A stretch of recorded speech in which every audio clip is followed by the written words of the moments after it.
इस video lecture में हम बात करेंगे about geological history of India और ये ज्योग्राफी के लिए आपका पहला वीडियो है रिलेटेड टू इंडिया। शुरुआत करते हैं भारत का भूवैज्ञानिक इतिहास। हम इस वीडियो में बात करेंगे कि भारत का जो करंट शेप है, जो उसका आकार है, क्या वो सदा से ऐसा था, क्या over the period of time उसमें चेंजेस आए हैं, इन सब चीज़ों के बारे में हम बात करेंगे। The present physical form of Indian subcontinent is the result of vast geological formation। तो पहली लाइन ये हमें स्पष्ट कर देती है कि भारत का जो आज का करंट शेप है वो हमेशा से ऐसा नहीं था, बहुत ज़्यादा चेंजेस आए हैं। ये क्या चेंजेस आए हैं हम वो देखते हैं। 1912 में एक जर्मन मीटियोलॉजिस्ट हैं जिनका नाम है अल्फ्रेड वेगनर, और उन्होंने एक थ्योरी दी थी। अल्फ्रेड वेगनर की एक थ्योरी है कॉन्टिनेंटल ड्रिफ्ट थ्योरी, और उसमें इन्होंने कहा था कि बहुत ही पहले केवल एक हमारा सुपर कॉन्टिनेंट हुआ करता था, एक ही हमारा महाद्वीप था जिसको हम पैनगिया कहते थे। ठीक है, केवल एक ही महाद्वीप। आज के टाइम में क्या है? आज के टाइम में आपका एशिया है, यूरोप है, अफ्रीका है, नॉर्थ अमेरिका है, साउथ अमेरिका है, ऑस्ट्रेलिया है, आपका अंटार्कटिका है। तो ये हमारे महाद्वीप हैं जो डिवाइड हो गए हैं। पर एक ऐसा जमाना था जब ये सारे के सारे एक साथ जुड़े हुए थे। There was only one unit, और उस सुपर कॉन्टिनेंट को हम कहते थे पैनगिया। और ये इन्होंने कहा 1912 में। तो 1912 में जब अल्फ्रेड वेगनर ने ये कहा तो लोगों ने कहा ये तो बिल्कुल ही पागल जैसी बातें कर रहे हैं, इनको पागल करार दे दिया गया। और उस टाइम इतना डेवलपमेंट भी नहीं था, साइंस एंड टेक्नोलॉजी जो आज की सिचुएशन है वैसी नहीं थी। तो इनके लिए अपनी बात को साबित कर पाना भी बड़ा मुश्किल था। हालांकि इन्होंने कुछ पॉइंट्स रखे थे। जब हम आगे वीडियो में किसी में कॉन्टिनेंटल ड्रिफ्ट थ्योरी करेंगे तो वहां विस्तार पूर्वक बात करेंगे। इन्होंने कहा कि एक ही आपका सुपर कॉन्टिनेंट है पैनगिया। ओके, और पैनगिया का मतलब होता है ऑल दी अर्थ। ऐसे क्वेश्चंस पूछ लेते हैं कि what is meant by Pangaea. Pangaea means all earth. एक ही हमारा कॉन्टिनेंट था और एक ही उस जमाने में ओशन था आपका। आज के टाइम में हमारे Pacific Ocean, Arctic Ocean, Atlantic Ocean, Indian Ocean, ये ओशंस हैं। Around the single proto continent और Pangaea there was a single ocean जिसका नाम था पैंथलासा या फिर पैंथलेशिया। ठीक है, तो पैनगिया के चारों तरफ एक ही सागर था जिसका नाम था पैंथलासा, जल ही जल। उसके बाद क्या हुआ, ये देखो, ये हमारा सुपर कॉन्टिनेंट है। क्या आप देख रहे हैं कि सारे के सारे आपस में जुड़े हुए हैं? ये अफ्रीका है, ये आपका साउथ अमेरिका है। तो इस तरह से सारे के सारे आपके आपस में जुड़े हुए थे। फिर उसके बाद क्या हुआ? उसके बाद ये सेपरेट हुआ, दो हिस्सों में ये डिवाइड हुआ। जो नॉर्दर्न पोर्शन था उसको हमने लोरेशिया कहा, और जो दक्षिणी वाला हिस्सा था उसको गोंडवाना कहा, क्योंकि यहाँ पर एक ट्राइब थी जिसका नाम था गोंड्स, इसलिए इसका नाम गोंडवाना लैंड पड़ा। और बीच में जो सागर आया इनके, वो आपका टेथियस सी कहलाया। ठीक है, वो टेथियस सी कहलाया। उसके बाद क्या होता है? उसके बाद फिर जो है देखो और थोड़े ही अलग अलग होते हैं। जैसे यहाँ पर देखो ऊपर वाला जो पोर्शन है उससे आपका नॉर्थ अमेरिका थोड़ा सा शेप लेने लगा, यूरोप और एशिया शेप लेने लगा। अफ्रीका के पास आप देखिए यहाँ पर ये मेडागास्कर है, और ये हमारा भारत है, इंडिया है। और उसके बाद क्या होगा? ये अंटार्कटिका और ऑस्ट्रेलिया है। ऑस्ट्रेलिया भी थोड़ा ऊपर की ओर उठेगा, इंडिया थोड़ा ऊपर की ओर जाएगा, और मेडागास्कर जो है वो अफ्रीका के पास रह जाएगा, और इंडिया जो है वो नॉर्थ की ओर चलेगा, और आगे जाकर ये यूरेशियन प्लेट से भी टकराएगा। ठीक है, तो ये कब था? ये 225 मिलियन ईयर्स अगो के पहले की बात कर रहे हैं। ये हम बात कर रहे हैं 150 मिलियन ईयर्स अगो पहले की। ये बात कर रहे हैं 100 मिलियन ईयर्स अगो पहले की। और ये हमारी वर्तमान सिचुएशन है। वर्तमान सिचुएशन में ऐसे ही तो बात है कि भारत यहाँ है और मेडागास्कर आपका यहाँ है। ठीक है, और ये अफ्रीका है, यूरोप है, नॉर्थ अमेरिका है, साउथ अमेरिका है, ऑस्ट्रेलिया है। इस तरह से current shape of the continents and oceans है। ठीक है, आगे देखते हैं। आगे ब्रेकअप ऑफ पैनगिया। जैसे कि मैंने बताया कि आपका एक सुपर कॉन्टिनेंट था जिसका नाम हमारा पैनगिया था, उसका ब्रेकअप कैसे हुआ हम उसके बारे में बात करते हैं। In contrast to the present earth and its distribution of continental mass, much of Pangaea was in the southern hemisphere. तभी तो हमारा जो आपका अधिकतर लैंड एरिया है, ओके, जो पैनगिया का अधिकतर हिस्सा था वो सदर्न हेमिस्फीयर में था। Pangaea started to break up into smaller super continents. दो कॉन्टिनेंट्स में ब्रेक हुआ आपका, जिसको हमने नाम दिया लोरेशिया और गोंडवाना लैंड, और इनके बीच में हमारी टेथियस सी आई। जैसे कि मैंने आपको यहाँ पीछे समझाया कि नॉर्दर्न पोर्शन लोरेशिया और दक्षिणी पोर्शन जो है वो गोंडवाना लैंड कहलाया, और बीच का जो पोर्शन था वहां पर जो वाटर बॉडी बीच में आ गई थी वो टेथियस सी कहलाई। आगे देखो, तो उसके बाद ये आपके सेपरेट होने लगे। During the late Triassic era, the first period of the Mesozoic era which occurred between 251 million and 199 million years ago, और इसको हमने नाम दिया age of reptiles. Separation of Indian plate, ठीक है। अब हम धीरे धीरे आ रहे हैं, क्योंकि मैंने स्टार्टिंग में ही कहा कि हम इस वीडियो में ये डिस्कस करेंगे कि क्या भारत की जो वर्तमान शेप है वो हमेशा से ऐसी थी। तो अब हम धीरे धीरे आ रहे हैं सेपरेशन ऑफ इंडियन प्लेट पर, ओके, इस पर हम आ रहे हैं। देखो, तो जो इंडिया था वो आपके गोंडवाना लैंड का हिस्सा था। Okay, by the end of Cretaceous period, the continents were separating into land masses that look like our modern day continents. 150 million years ago, Indian plate broke from Gondwana land and started its journey towards north. और आगे जाकर India जो है वो Madagascar से भी अलग हुआ और यूरेशियन प्लेट की तरफ मूव हुआ। जैसा कि आप यहाँ पर देख रहे हैं, ये जो 100 मिलियन ईयर्स अगो वाली पोजीशन है, यहाँ पर इंडिया और मेडागास्कर बिल्कुल पास पास हैं। लेकिन उसके बाद इंडिया जो है वो ऊपर, उसकी नॉर्थवर्ड जर्नी स्टार्ट हुई और धीरे धीरे वो ऊपर की ओर सरकने लगा। ठीक है, आगे चलते हैं। ये देखो, पहले ये वाली पोजीशन है, इंडिया यहाँ पर है, इक्वेटर, ये देखो ये हमारा इक्वेटर है, इक्वेटर हमारा ये 0 डिग्री पर। आज इंडियन जो हमारा इंडिया कंट्री है वो कहाँ पर है? आज तो हम पूरी तरह से आपके नॉर्दर्न हेमिस्फीयर में है, राइट। जो 23.5 डिग्री नॉर्थ हमारा जो ट्रॉपिक ऑफ कैंसर है वो भारत के बीचों बीच से होकर गुजरता है। लेकिन यहाँ पर देखो आपका 55 मिलियन ईयर्स अगो, 71 मिलियन ईयर्स अगो हम पूरी तरह से सदर्न हेमिस्फीयर में थे और उसके बाद हमारी नॉर्थवर्ड जर्नी स्टार्ट हुई और धीरे धीरे सरकते सरकते ये 71 मिलियन ईयर्स अगो, 55 मिलियन ईयर्स अगो, 38 मिलियन ईयर्स अगो और अब ये 10 मिलियन ईयर्स अगो वाली हमारी इस तरह से पोजीशन आती है। तो एक ऐसी सिचुएशन आई जब हम पूरी तरह से दक्षिणी गोलार्ध या सदर्न हेमिस्फीयर से सरक कर नॉर्दर्न हेमिस्फीयर में हमने प्रवेश किया और नॉर्दर्न हेमिस्फीयर में जब हमने प्रवेश किया तो यहाँ पर हमारी यूरेशियन प्लेट थी, उसके साथ भारत का टकराव हुआ। ठीक है, वो भी हम करेंगे किस तरह से हिमालयास की फॉर्मेशन हुई। Collusion of the Indian plate and Eurasian plate, तो जब इंडियन प्लेट जो थी वो नॉर्थ की ओर चली तो वो आगे जाकर वहां पर ऐसा तो नहीं है कि नॉर्थ की ओर उसको कुछ भी नहीं मिला, वहां पर ऑलरेडी आपकी यूरेशियन प्लेट थी। तो इंडियन प्लेट और यूरेशियन प्लेट आपस में टकराई। मान लीजिए ये हमारी इंडियन प्लेट है, ये ऊपर की तरफ जा रही है, यहाँ पर यूरेशियन प्लेट है। तो फाइनली जब ये वाली पोजिशन आई तो ये दोनों प्लेट्स आपस में टकराई और इनके टकराने की वजह से हिमालयास की फॉर्मेशन हुई, हिमालयास माउंटेन्स की फॉर्मेशन हुई। India's northward movement resulted into collusion between the Indian plate and the Eurasian plate. After lateral movements between plates, Himalayan mountains originated. Bharat के उत्तर की तरफ गमन ने भारतीय प्लेट तथा यूरेशियन प्लेट में टकराव उत्पन्न कर दिया और प्लेटों के बीच हुए इस टकराव की वजह से हिमालय पर्वत उत्पन्न हुआ। क्योंकि फोल्ड माउंटेन्स आपके कैसे बनते हैं, ओके, मैं आगे आपको जब माउंटेन बिल्डिंग कराऊंगी उसमें फोल्ड माउंटेन्स के बारे में भी कराऊंगी। फोल्ड माउंटेन्स क्या होते हैं? अगर आप एक टेबल क्लॉथ के ऊपर मान लीजिए दोनों तरफ हाथ रखते हैं, ये आपका टेबल क्लॉथ है, सपोज आप दोनों तरफ यहाँ हाथ रखिए, यहाँ हाथ रखिए और इन दोनों को इस तरह से ऑपोजिट डायरेक्शन में पुश करने की कोशिश करें तो कुछ देर बाद आप क्या देखें, ये कि इस तरह का एक बन जाता है, एक फोल्ड बन जाता है। इसी तरह से आपके दो फोल्ड माउंटेन्स बनते हैं कि एक तरफ से और ये दो प्लेट्स होती हैं, ये आपस में जब टकराती हैं तो इस तरह से जो आपके माउंटेन्स बनते हैं वो फोल्ड माउंटेन्स कहलाते हैं। हिमालयास जो हैं ये यंग फोल्ड माउंटेन्स हैं। अगर पूरे वर्ल्ड की हिस्ट्री अगर आप देखें कि कौन से माउंटेन्स कब बने, उसके हिसाब से जो हमारे हिमालयाज हैं वो ज्यादा पुराने नहीं हैं। ठीक है, जितना नया कोई पर्वत होगा उसकी ऊंचाई उतनी ही ज्यादा होगी क्योंकि अभी उसकी ज्यादा इरोजन नहीं हुई है। तो इस तरह से इंडियन प्लेट और यूरेशियन प्लेट के टकराने से हिमालयाज का निर्माण हुआ। ये देखो एक पिक्चर में आपको दिखाते हैं, इस तरफ से आपकी इंडियन प्लेट है, इस तरफ से आपकी यूरेशियन प्लेट है, ओके। और उसके बाद जब ये दोनों आपस में टकराती हैं, इंडियन प्लेट जो है वो यूरेशियन प्लेट के नीचे चली जाती है और यहाँ पर आपके जो हिमालय माउंटेन्स है उनकी फॉर्मेशन होती है, यहाँ पर आपके तिब्बतन प्लेटों की फॉर्मेशन होती है। आगे चलते हैं। India can be geologically divided into 3 parts. ठीक है, यहाँ पर एक चीज और आपको बताना चाहूंगी कि इनके टकराने से ये हिमालय माउंटेन्स बन गए और यहाँ पर एक बहुत बड़ा गड्ढा बन गया था और वो जो बहुत बड़ा गड्ढा था वो आगे जाकर कहलाएगा आपका नॉर्थ इंडियन प्लेन्स। ठीक है, हमारा जो extremely fertile area of India वो हमारे नॉर्थ इंडियन प्लेन्स हैं, okay.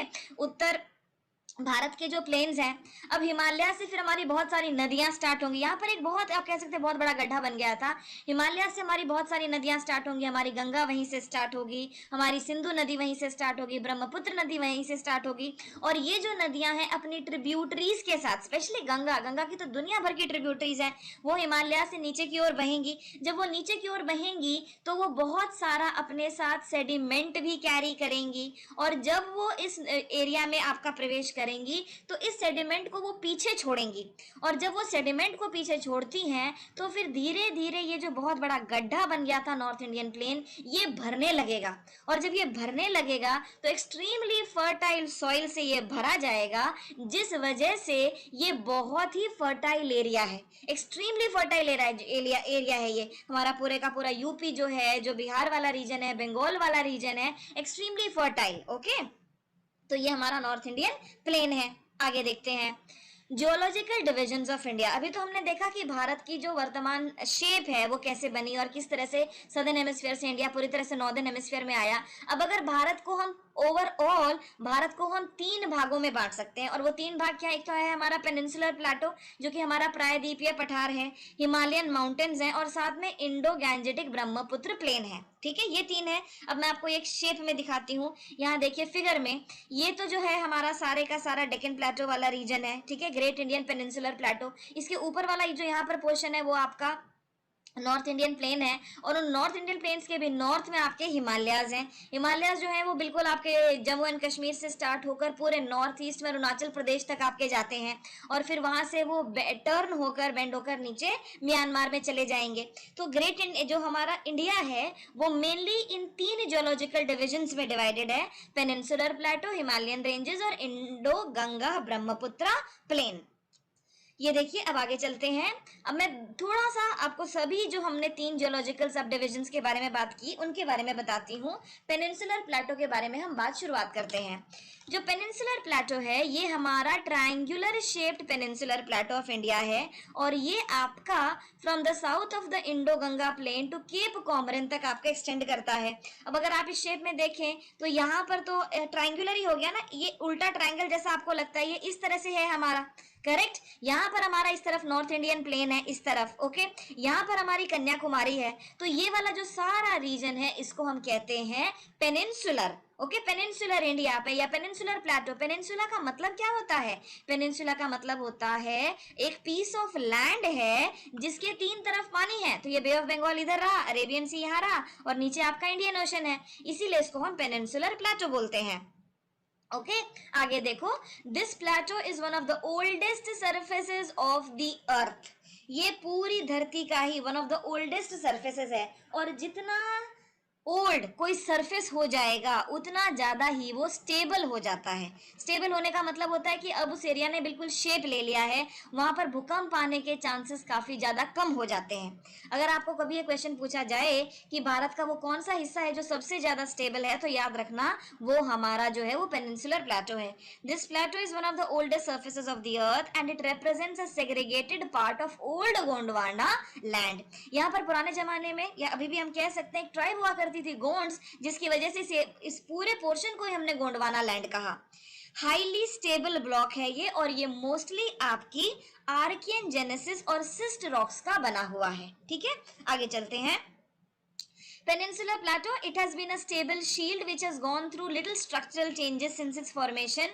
Though Peninsular Plateau is an aggregation of several smaller plateaus, small hills interspread with river basins and valleys, but broadly it can be divided into 2 parts. तो पहले Peninsular Plateau है, ये triangular shaped है आपका, north Indian plain से के दक्षिण से स्टार्ट होकर कन्याकुमारी तक आपका है, और इस पूरे के पूरे की जो ढलान है वो स्लाइटली टुवर्ड्स द ईस्ट है। मान लीजिए कि हमारा दक्षिण भारत है, ये वेस्टर्न साइड में हल्का सा ऊंचा है और ईस्टर्न साइड में हल्का सा नीचा, जिससे कि सारी नदियां जो है इस पर वो आपके इस दिशा में बहती हैं। बहुत ही कम नदियां आपको इस तरह ऐसे मिलेंगी जो कि आपकी जाकर अरेबियन सी में गिरती हो। ये हम ड्रेनेज सिस्टम ऑफ इंडिया में जब हम नदियों के बारे में बात करेंगे वहां पर कवर करेंगे। ओवरऑल सारा पेनिनसुलर प्लेटो 2 हिस्सों में डिवाइडेड है, सेंट्रल हाईलैंड्स और डेक्कन प्लेटो। सेंट्रल हाईलैंड्स में जो मध्य प्रदेश छत्तीसगढ़ वाले एरिया हैं वहां के जो हिल्स वगैरह हैं वो सब आते हैं, और डेक्कन प्लेटो में दक्षिण वाले। ये देखिए सेंट्रल हाईलैंड्स में हमारे अरावली माउंटेन्स आते हैं, विंध्यास आते हैं, छोटा नागपुर आते हैं, गारो, खासी, जयंतिया, ये हालांकि ये सेंट्रल हाईलैंड्स में एक में नहीं है, ये आपके नॉर्थ ईस्ट में है। और जो डेक्कन प्लेटो है उसमें हमारे वेस्टर्न घाट्स, ईस्टर्न घाट्स ये सारे हैं, और बहुत सारे छोटे बड़े हिल्स हैं, कार्डमम हिल्स हैं, नीलगिरीज हैं, और इस तरह से ये सारा है। हिमालयन माउंटेन्स की मैं बात करती हूँ। हिमालयन माउंटेन्स कैसे बने? जब हमारे इंडियन प्लेट यूरेशियन प्लेट से टकराई, टेथियस ocean floor was completely subducted. जो मैंने आपको दिखाया कि जो इंडियन प्लेट थी वो यूरेशियन प्लेट के नीचे चली गई, उसके नीचे जाने की वजह से जो टेथियस ओशन फ्लोर था वो पूरी तरह से वहां नीचे चला गया। So most of the thick sediment, अब अगर कोई सी है तो उसमें सेडिमेंट होगा, most of the thick sediment of the Indian margin of the ocean was scraped off. और ये जो स्क्रेप्ड ऑफ सेडिमेंट्स था, इससे आगे जाकर आपके हिमालयन माउंटेन्स बने। और ये वाला जो रीजन है हिमालयन माउंटेन्स वाला, आज भी ये स्टेबल नहीं है। अभी भी इसके जो नीचे वाला पोर्शन है वहां पर प्लेट्स के बीच में गतिविधियां होती रहती हैं, जिससे कि ये अर्थक्वेक प्रोन जोन बन गया है। ठीक है, अगर नीचे प्लेट्स में अभी भी एक्टिविटी है, स्टेबिलिटी नहीं आई है, तो डेफिनेटली वो वाला जो एरिया है वो अभी स्टेबल नहीं हुआ है और वहां पर अर्थक्वेक वगैरह आने की संभावनाएं होती हैं। ठीक है, आगे चलो।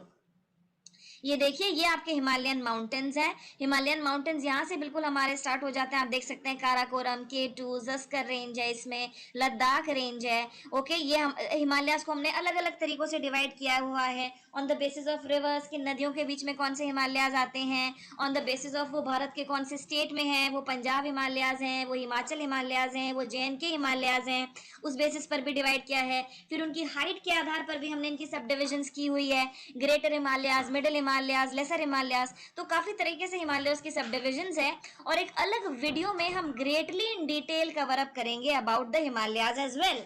तो ये यहाँ पर एक आपको रफ आइडिया देने के लिए है, और अगर आप इसको ध्यान से देखें तो यहाँ पर इस तरह से आपको ये ट्राइंगुलर मिलेगा ब्लैक कलर में, और ये जो ट्राइंगुलर ब्लैक कलर है ये एक माउंटेन पीक है। जैसे यहाँ पर देखो आपको मिलेगी नंदा देवी है, ओके वहां पर हमारा बहुत फेमस वैली ऑफ फ्लावर्स है। यहाँ पर देखो आपका नामचा बारवा है, नामचा बारवा जो है यहाँ से जो संगपो रिवर है आपकी तिब्बत से स्टार्ट होती है, मानसरोवर लेक के पास। संगपो इज ब्रह्मपुत्र इन तिब्बत। तो ये यहाँ से आपके नामचा बारवा से बिल्कुल टर्न होकर भारत में प्रवेश करती है थ्रू अरुणाचल प्रदेश। तो ये आपको एक रफ आइडिया देगा। ओके, आगे चलते हैं। Himalayan ranges, Himalayas stretch across the north eastern portion of India. ये भारत के नॉर्थ ईस्ट में स्ट्रेच करते हैं और अप्रोक्सीमेटली 2400 किलोमीटर तक, they cover approximately 2400 kilometres and pass through India, Pakistan, Afghanistan, China, Bhutan and Nepal. इन सारे कंट्रीज को ये क्रॉस करते हैं। Himalayan range is made up of 3 parallel ranges. 3 main ranges हैं हिमालयाज में, जिनको हम कहते हैं ग्रेटर हिमालयाज जो सबसे ऊंचे हैं, उसके बाद हमारे लेसर हिमालयाज जो ग्रेटर हिमालयाज से कम है, और आउटर हिमालयाज जो सबसे कम है ऊंचाई में। ठीक है, अब मान लीजिए ये मेरा इंडिया है। ठीक है, मैं ये इंडिया का रफ मैप बनाती हूँ आपके लिए इस तरह से। जो सबसे बाहर वाले इंडिया के हिसाब से वो ग्रेटर हिमालयाज हैं, उसके बाद वाले लेसर हिमालयाज हैं, और जो सबसे अंदर वाले हैं इंडिया के हिसाब से वो आउटर हिमालयाज हैं। ओके, तो ये 3 मेन आपके हिमालयाज के रेंजेस हैं, depending upon what is exactly their height. उसके बाद बात करते हैं इंडो गंगा ब्रह्मपुत्र प्लेन की, क्योंकि मैंने कहा था कि 3 सब डिविजन्स में है, जियोलॉजिकली डिवाइडेड 3 जियोलॉजिकल सब डिविजन्स में डिवाइडेड। एक तो हमारे हिमालयाज थे, माउंटेन्स थे, दूसरा डेक्कन प्लेटो था, और तीसरा हमारा इंडो गंगा ब्रह्मपुत्र प्लेन्स था। After the upliftment of the Himalayas, northern movement of Indian plate also created a trough to the south of Himalayas। जैसा कि मैंने बताया कि हिमालयाज के दूसरी ओर ओके वहां पर एक आपकी बहुत बड़ी खाई बन गई थी। ट्रफ मतलब खाई। Rising of Himalayas and subsequent formation of glaciers gave rise to many new rivers which supplied more alluvium to intensify the filling of the trough. फिर उसके बाद क्या हुआ? उसके बाद हिमालयाज में बहुत सारे ग्लेशियर स्टार्ट हुए, बहुत सारी नदियां स्टार्ट हुई, और ये जो नदियां थी अपने साथ ये जलोढ़ मिट्टी यानी कि एल्यूवियल सॉइल लेकर आई, जिसने कि इस ट्रफ को भर दिया। ये जो खाई बन गई थी वो भर दी गई, और ये खाई भरने के बाद ही आपका इंडो गंगा ब्रह्मपुत्र प्लेन कहलाया। Indo Ganga Brahmaputra plain, gradually the depression got completely filled, ये भर गया एल्यूवियल से, ग्रेवल से, रॉक डेब्रिस से, okay, and the Tethys sea completely disappeared leaving behind a monotonous aggradational plain. तो जलोढ़ मिट्टी, बजरी, रॉक डेब्री, ये सब जो है इन्होंने इस पोर्शन को भर दिया। ये one of the most densely populated areas of the world है, क्योंकि एक्सट्रीमली फर्टाइल है। कौन से एरियाज होंगे जो एक्सट्रीमली डेंसली पॉपुलेटेड होंगे? वो एरियाज होंगे ना जहां पर पानी उपलब्ध होगा, जहां पर इंडस्ट्रियलाइजेशन होगा, जहां पर मिट्टी आपकी फर्टाइल होगी तो एग्रीकल्चर किया जा सकता है। ये सभी फीचर्स आपके इंडो गैंजेटिक प्लेन में है, ओके, ये आपके सभी इंडो गैंजेटिक प्लेन में है, तो ये one of the most densely populated areas of the world है। During the recent times, depositional work of three major rivers, Indus, Ganga and the Brahmaputra have become predominant. ये देखिए, ये हमारी तीन नदियां हैं। ये आपकी सिंधु नदी और उसकी ट्रिब्यूटरीज यहाँ रफली आपको दिखाई गई हैं। ये आपको यहाँ पर गंगा नदी और उसकी ट्रिब्यूटरीज दिखाई गई हैं, और ये आपको ब्रह्मपुत्र नदी और उसकी ट्रिब्यूटरीज दिखाई गई हैं। और ये वाला सारा जो पोर्शन है यहाँ से लेकर आपका पूरे का पूरा यहाँ तक, ये आपका इंडो गैंजेटिक प्लेन है, ठीक है। ये देखो, ये अपर गंगा बेसिन है, ये मिडिल गंगा बेसिन है, और ये लोअर गंगा बेसिन है। रफली आपको आइडिया दिया गया है कि किस तरह से रिवर्स ने इस एरिया को फर्टाइल एरिया बनाया है। इंडो गंगा ब्रह्मपुत्र प्लेन्स, जो इंडो गंगा ब्रह्मपुत्र प्लेन है, it is the largest alluvial tract of the world. ये 3200 किलोमीटर तक आपके स्ट्रेच होते हैं from the mouth of the Indus to the mouth of the Ganga, ठीक है।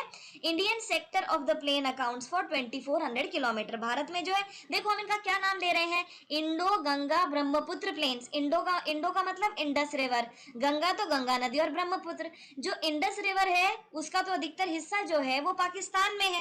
भारत में तो इसकी सहायक नदियां हैं। इसकी सहायक नदियां जो पंजाब वाली हमारी रिवर्स हैं, पंजाब में 5 मेन रिवर्स हैं हमारी, सतलज, चिनाब, ब्यास, रवि, वो सारी रिवर्स हैं। तो ये इसकी सहायक नदियां हैं, और ये वाली नदियां जो हैं वो इंडस नदी में, पाकिस्तान में एक जगह है मिठानकोट, वहां मिलती हैं। तो इसका जो ये जो इंडो गैंजेटिक प्लेन है, इसका अच्छा खासा हिस्सा जो है आप देख सकते हैं कि पाकिस्तान में है। सी, दिस इज द बाउंड्री। ये आपको बाउंड्री यहाँ पर क्लियरली नजर आ रही है। मैं ब्लैक पेन से आपको दिखाती हूँ कि ये यहाँ पर आपको जो बाउंड्री है वो क्लियरली नजर आ रही है, और इसके इस तरफ जो जितना भी पोर्शन है हमारा वो पाकिस्तान में है। तो टोटल स्ट्रेच की अगर बात की जाए तो टोटल स्ट्रेच जो है वो 3200 किलोमीटर है, लेकिन भारत में केवल 2400 किलोमीटर है।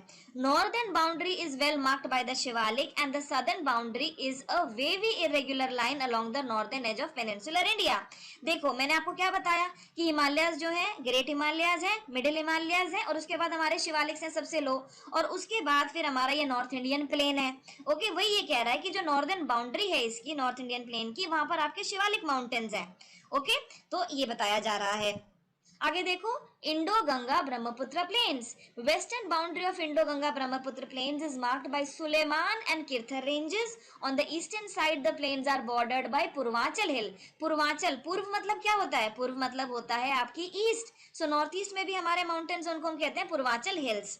The width of the plain varies from 150 kilometre to 300 kilometre. हमने इसकी लंबाई की बात कर ली कि लंबा कितना है ये, तो हमने देख लिया भारत में कितना है। अब अगर मैदान की चौड़ाई की बात की जाए तो मैदान की जो चौड़ाई है वो 150 किलोमीटर से 300 किलोमीटर के बीच में है, डिपेंडिंग कि कहीं पर ये 150 किलोमीटर तक चौड़ा होगा और कहीं पर उससे ज्यादा 300 किलोमीटर, तो ऑलमोस्ट डबल भी हो जाता है।